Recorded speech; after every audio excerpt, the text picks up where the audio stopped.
femme le plus heureuse du monde.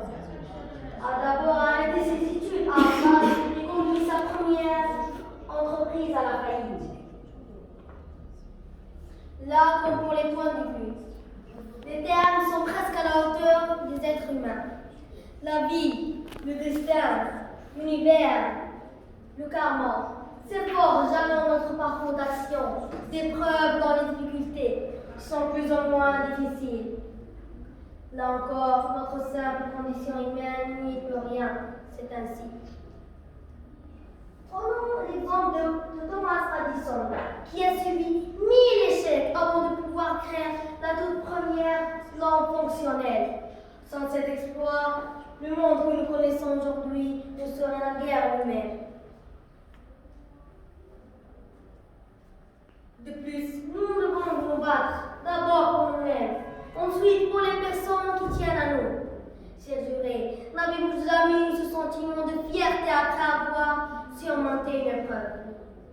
Quelques mots encore et j'en aurai terminé. Puis de Mandol écrivait dans La dignité de l'homme. Par ta propre puissance, tu pourras dégénérer en prenant les formes les plus basses de la vie, les formes animales. Par ta propre puissance, tu pourras, grâce à l'indiscriminé de ton âme, renaître dans les formes les plus hautes, les formes divines. Nous avons ce pouvoir, parfois extrêmement fort, de faire des erreurs.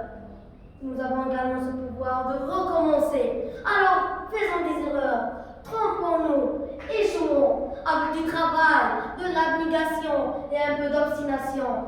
Nous pourrons peut-être caresser délicatement la nuit. Prenons aussi l'exemple d'Albert Einstein. Tout le monde se demande quel est son échec.